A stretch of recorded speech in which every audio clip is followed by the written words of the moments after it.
Le match dans le match s'intéresse à un des personnages clés de l'AS Monaco Football. Le directeur général nous fait le plaisir d'être avec nous. Thiago Scuro, merci, bienvenue et merci beaucoup d'être sur ce plateau. Merci beaucoup, j'apprécie beaucoup l'opportunité qui m'est donnée d'être parmi vous. C'est un plaisir de parler de l'AS Monaco. Thiago, l'été se termine, le mercato avec. L'AS Monaco a été active durant cette période de mercato. Comment est-ce que vous le jugez, ce mercato de l'AS Monaco cet été ? Eh bien, en général, je dois dire que c'est plutôt positif. Cette saison, c'est la continuation de ce que nous avons fait l'été dernier. C'est la deuxième année d'un cycle du club à différents niveaux. Bien sûr, la presse, les fans voient beaucoup le mercato avec attention parce que c'est un sujet d'actualité qui attire beaucoup l'attention. Quand il n'y a pas de match, alors ça attire l'attention de tout le monde. On essaye de voir quels sont les joueurs entrants, mais on a fait beaucoup de signatures la saison dernière avec beaucoup de qualité qui a été apportée, notamment avec le coach et avec l'équipe. Maintenant, on fait juste des ajustements. On a pu finir le cycle de certains joueurs dans le club qui ont pu vraiment inscrire une grande histoire dans l'histoire de l'équipe. Maintenant, on va essayer de travailler davantage en tant qu'équipe, d'être prêt sur le terrain dès que possible. Quel rôle joue Adi Hütter, l'entraîneur de l'AS Monaco, dans cette période du mercato? C'est un rôle crucial qu'il joue. Nous sommes une organisation guidée par le coach. C'est un élément central. Les décisions que nous prenons concernant les signatures font qu'il y a beaucoup de personnes qui travaillent dans le département, des analytiques, qui produisent des données, qui font des analyses concernant les joueurs. D'abord, il faut analyser nos joueurs, notre équipe, pour savoir ce dont on a besoin. C'est très crucial. Ensuite, pour l'entraîneur de rentrer en jeu. C'est lui qui gère les joueurs au quotidien, au-delà de ce qui se passe sur le terrain, semaine après semaine. Et c'est un plaisir de partager cette responsabilité et les décisions à prendre au sein de cette organisation avec lui. Historiquement, l'AS Monaco a tenté beaucoup de paris sur des jeunes joueurs, que ce soit des jeunes du centre de formation ou des jeunes d'autres clubs. Vous vous inscrivez dans cette lignée. Comment est-ce qu'on décèle le talent d'un très jeune joueur ? Ça, c'est l'histoire du club, comme vous l'avez tous mentionné. Quand on regarde en arrière, on va célébrer d'ailleurs le centenaire du club. Il y a beaucoup d'histoires qui a été faite grâce à des jeunes joueurs qui viennent de notre académie, la Diagonale, mais également d'autres clubs, et qui se sont ici au plus haut niveau dans notre club. Donc, nous évaluons à chaque fois ce que nous pouvons faire. Nous avons beaucoup d'intérêt pour les jeunes graines de champions. Nous savons aussi que pour Monaco, pour être le club qu'il est aujourd'hui, c'est très important de développer ces graines de champions pour les faire monter en grade. Et je pense que c'est une manière intelligente de procéder. Ça permet vraiment de bien placer l'équipe aussi sur le terrain. On a des joueurs d'une part qui ont de l'expérience, qui ont une histoire déjà derrière eux, mais aussi des jeunes qui arrivent d'autres clubs, de l'étranger, comme Camara, comme Alissa, comme d'autres personnes qui viennent d'arriver, mais il y a aussi des joueurs qui viennent de notre académie, et ça nous rend fiers. Comme Magassa, par exemple, qui a eu une belle performance la semaine dernière, Akilouche, par exemple, et il y en aura bien d'autres, en termes de développement que nous avons en place à la Diagonale. On est au tout début d'une saison avec beaucoup d'objectifs pour l'ASM, notamment la Ligue des Champions avec une nouvelle formule qui fait beaucoup parler. Je crois que vous êtes favorable à cette formule. Oui, plutôt, oui. Pour moi, je pense que le travail qui a été fait sur la proposition était très positif. C'est normal qu'au début, quand il y a des changements, il faut comprendre pour les fans, pour la presse, ça prend beaucoup d'énergie pour en discuter, pour comprendre. On ne sait pas si c'est bien ou pas, si c'est la bonne voie à suivre ou pas. Pour moi, il faut qu'on arrête de juger le système et il faut simplement savourer le football et les matchs à venir On a déjà eu le tirage au sort, on a vu les matchs à venir, ça va être enthousiasmant pour nous tous, pour nous également. On revient après 5 saisons, on est au bon moment, je dis cela souvent, parce que ça nous donne l'opportunité de jouer, d'affronter différents clubs à différents niveaux. Et ça, ce n'est possible que grâce à ce nouveau format qui a été mis en place. Donc je suis très optimiste, je sais que ce sera un modèle couronné de succès pour l'avenir.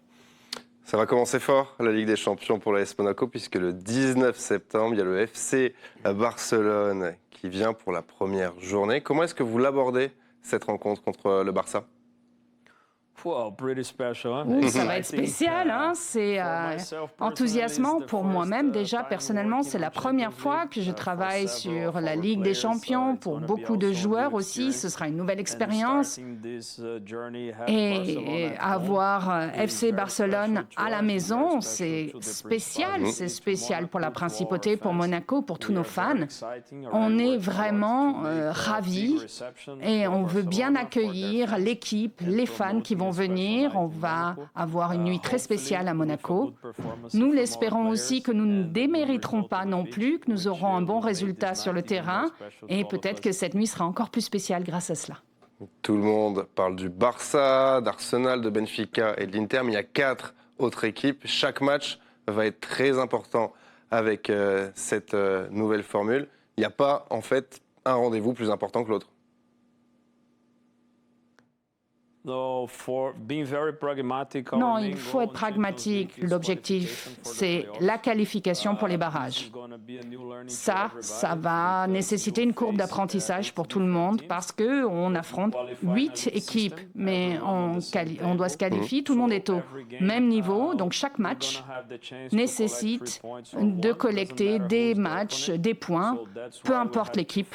Donc, il faut affronter chaque match avec la même attention et y accorder la même importance parce qu'il faut recueillir autant de points que possible. C'est ça qui est crucial pour passer la phase des groupes, des poules, et avoir l'opportunité de dépasser les barrages.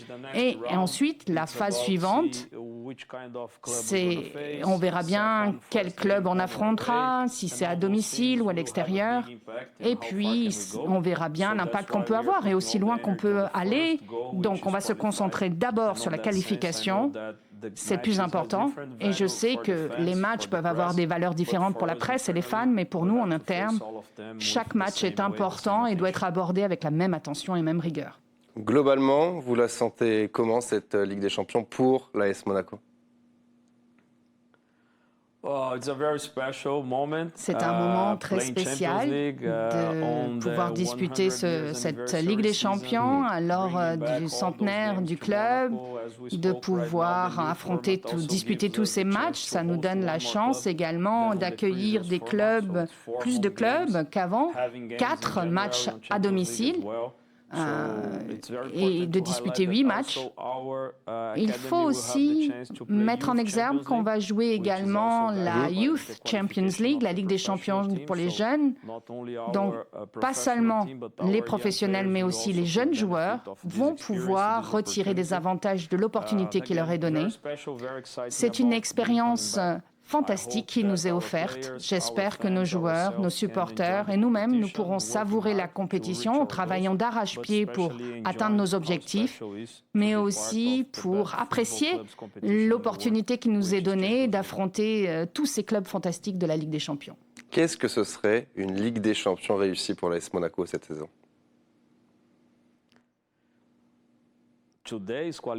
Aujourd'hui, c'est d'abord de se qualifier pour les barrages. Bon, ça c'est la première étape. C'est toujours le message en interne. Il faut aussi que ce message soit véhiculé en externe.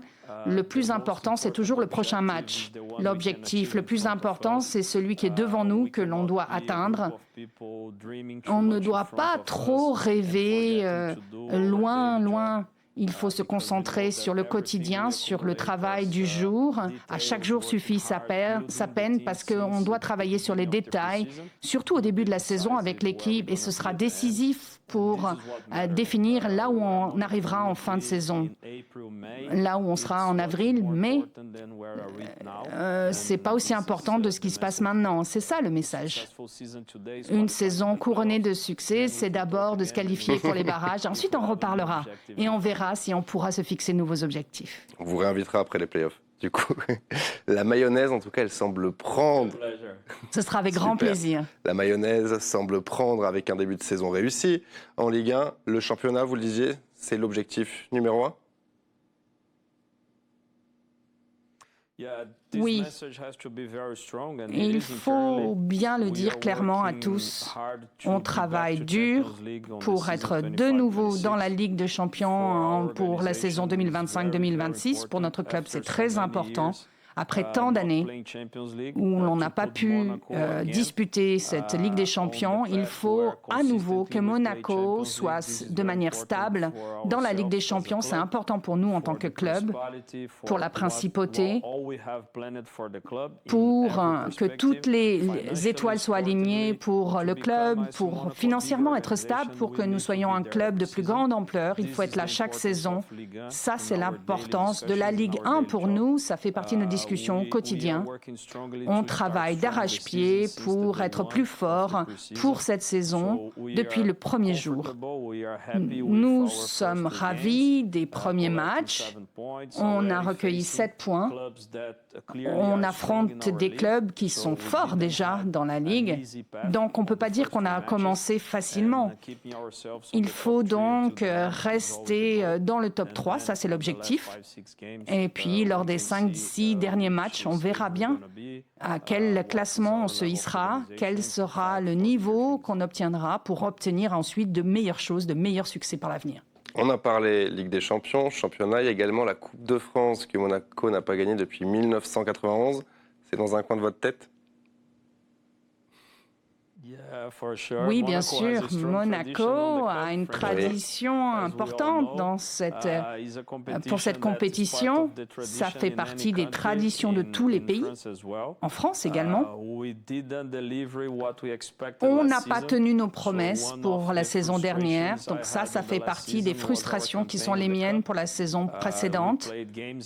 On a disputé des matchs, nous n'avions pas forcément beaucoup de performances, ça nous a coûté cher parce qu'on n'a pas pu aller aussi loin qu'on voulait. Ça commence en décembre, on doit être prêt pour relever le défi.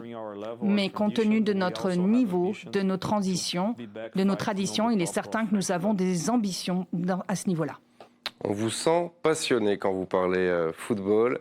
Quand et comment est-elle née cette passion ? Vous avez raison, j'adore le foot, j'adore travailler aussi sur la gestion, le management. Tout le monde sait que je suis brésilien. On est tous nés avec un ballon à la naissance, c'est important pour nous. On dit toujours que les 3 premiers sports, c'est football, football et football. Et après, il y a les autres. Je ne sais pas le ressenti de tout le monde à ce sujet, mais ça vient de mon père. Mon père adorait le football également. Depuis ma plus tendre enfance, c'était toujours la personne qui m'amenait au stade. On regardait les matchs ensemble. Il a joué un rôle crucial pour la passion que je nourris pour ce sport. Et puis, le côté management, ça vient de lui aussi. Il travaillait en tant que directeur de société. Il était dans les affaires. Il vendait des produits dans l'agroalimentaire. Et le fait d'avoir pu observer cela dans mon enfance, et puis le football, ça explique pourquoi je suis dans le management. Ça m'a guidée vers l'université des sciences sportives. Et j'ai eu beaucoup de chance parce que j'ai eu des opportunités très tôt dans le monde du sport. J'ai beaucoup travaillé, encore et encore, pour mériter la place qui est la mienne aujourd'hui et pour atteindre jalon après jalon et être compétitif. À quel poste jouiez-vous quand vous étiez plus jeune ? J'ai joué jusqu'à l'âge de 16 ans à un niveau assez compétitif au Brésil. J'étais milieu de terrain, numéro 8 ou 10. J'étais un meneur, je dois le dire. Et puis, après, il fallait prendre une décision pour être pro. Mon père ne m'a jamais soutenu tant dans cette voie. Il nous poussait pour aller à l'université, pour avoir une éducation, pour avoir une carrière plutôt axée sur l'université. Le football, à l'époque, n'avait pas autant d'investissements, ne proposait pas les mêmes opportunités. C'était plus chaotique, il n'y avait pas autant de voies qui s'offraient à moi. Et donc, mon père disait qu'il était important que j'aille à la faculté pour mon frère, pour ma sœur. Et c'est la raison pour laquelle j'ai arrêté le sport, le football à ce niveau-là. Et me suis concentrée sur l'université pour être là aujourd'hui. Et j'apprécie la décision que mon père a faite à l'époque parce que je suis un meilleur manager maintenant que je ne serai un joueur de foot. Donc il a bien raison. Oui, mais si vous jouiez 10 ou 8, c'est que techniquement, c'est plutôt solide, je pense. Votre carrière de dirigeant, elle commence jeune, à 22 ans, du côté d'Audax. C'est à Angra dos Reis, c'est à l'ouest de Rio. Il n'y avait pas d'autre option que le football, en fait, finalement. Vous vouliez jouer pro, mais il fallait que vous soyez près du football professionnel. Oui, comme je l'ai mentionné, j'ai eu la chance d'avoir cette opportunité quand j'ai fini mes études. J'ai travaillé 6 mois dans une agence de marketing de sport. J'ai eu l'opportunité d'être recruté pour Audax. Audax, quand ça a été créé, ça appartenait à une grande société de supermarchés à l'époque. Et ce n'était que le football pour les jeunes. Et le but, c'était d'aider les jeunes à travers le foot. Donc, il y avait un programme de développement, mais aussi un côté pédagogique et éducatif important. Et donc, il y avait des programmes scolaires pour les enfants, des cours d'anglais. Et le projet nourrissait l'ambition d'amener des joueurs, mais également des personnes à aborder la vie avec plus de succès. Et donc, j'ai été manager pour les jeunes, pour les moins de 16 ans et de 17 ans. Je voyageais pour les compétitions, les matchs. Je gérais l'école avec les enfants. Et je suis restée 10 ans dans le même club. Je pense que c'était en fait mon université quelque part. J'ai fait mon école là-bas. J'ai eu l'opportunité de voir Paulinho, par exemple, qui a joué à Barcelone. Et puis, je l'ai vu arriver à 15 ans et se hisser en Coupe du Monde. J'ai vu beaucoup de talents qui n'auraient pas pu concrétiser dans le football autrement. J'ai beaucoup appris de manager à directeur sportif dans le même club. C'était un endroit très spécial avec des gens fantastiques qui m'ont beaucoup soutenu, qui m'ont aidé à m'épanouir. Et grâce à cela, j'ai pu déployer la même énergie que ces personnes m'insufflaient, aussi bien pour les jeunes que pour les joueurs. Quel est votre rêve en tant que directeur général de l'AS Monaco ? Pour être honnête, le rêve est déjà là. Je l'ai déjà concrétisé. S'il y a 10 ans, vous m'avez dit que je serais là aujourd'hui, je n'aurais jamais imaginé représenter un club comme l'AS Monaco, qui est vraiment un club connu dans mon pays. Et je le dis toujours encore et encore. C'est la raison pour laquelle, quand j'ai eu l'opportunité de venir à Monaco, c'était très important pour moi parce que quand j'étais enfant, que je suivais Monaco, c'était vraiment l'une des marques les plus importantes. Et le rayonnement de Monaco est important au Brésil. Il y a une histoire. Le Brésil aussi est important à Monaco. Ricardo Gomes, comme coach, par exemple, il a travaillé ici. Il y a des noms importants du Brésil qui sont venus à Monaco aussi. Et le lien avec la Formule 1 aussi est fort parce que vous avez Ayrton Senna qui est une icône aussi à Monaco dans le Grand Prix. Et donc là, forcément, 1 + 1 = 2. Le Brésil et Monaco vont ensemble dans le monde du sport. Je continue à travailler d'arrache-pied pour m'épanouir mérité ma place ici et pour poursuivre ce travail que nous nous efforçons de faire au sein de ce club pour faire de ce club un plus grand club chaque jour sur le terrain et hors du terrain. Et je dois dire que je préfère me lever tous les matins en travaillant dur plutôt qu'en continuant de rêver parce que je dois dire que j'ai concrétisé tous mes rêves et je suis ravie de ce que j'ai atteint. Vous en parliez tout à l'heure, c'est l'année du centenaire de l'AS Monaco. Vous êtes venu avec ce livre de Norbert Siri. Je sais que vous étiez à la dédicace il y a quelques semaines, livre disponible dans les boutiques de l'AS Monaco, en pré-vente, qui est bientôt disponible partout en France. Qu'est-ce que ça représente pour vous, ce centenaire de l'AS Monaco? D'abord, je voudrais dire que toutes les personnes qui ont travaillé dans la communication, le marketing, ont fait un travail fantastique dans l'élaboration de cet ouvrage. Le contenu est fantastique. Vous pouvez retracer toute l'histoire du club, toutes les équipes qui se sont succédées, les joueurs, tous les succès engrangés, à quel point cela a été important pour la principauté et son histoire, tous les présidents, y compris le président actuel. On retrace le niveau qu'on a pu obtenir à nouveau, et puis le rédacteur également, l'auteur est fortement proche, est étroitement lié à ce club. On peut le sentir d'ailleurs quand on le lit. Également, la maison d'édition a une histoire importante. On a fait un très beau travail avec cet ouvrage. L'équipe a très bien travaillé. Chapeau à eux. Et je pense que vous pouvez le garder dans vos collecteurs. C'est unique, c'est spécial, 100 ans. C'est une chance d'être ici, de travailler dans cette saison, de vivre cette saison, avec tous les défis que nous devons surmonter, avec la Ligue des Champions qui s'annonce dans ce nouveau format. Ouf, il faut savourer, il faut être reconnaissant d'être là, mais aussi il faut travailler dur pour que cette saison soit couronnée de succès. Ce n'est pas chose aisée. Il est difficile de célébrer un centenaire et aussi de se battre pour la Ligue des Champions en même temps. C'est difficile de suivre ces deux projets en même temps. Donc il faut se concentrer sur la saison, c'est important. Et peut-être dans 100 ans, on pourra raconter l'histoire de cette saison comme une saison couronnée de grands succès. C'est tout ce qu'on souhaite à l'AS Monaco. 100 ans, écrit par Norbert Siri, un livre aux éditions Amphora. On vous souhaite, Thiago, une très belle saison. Merci encore d'avoir été avec nous. Plein de bonnes choses. L'année du centenaire, ça va vous pousser vers le haut.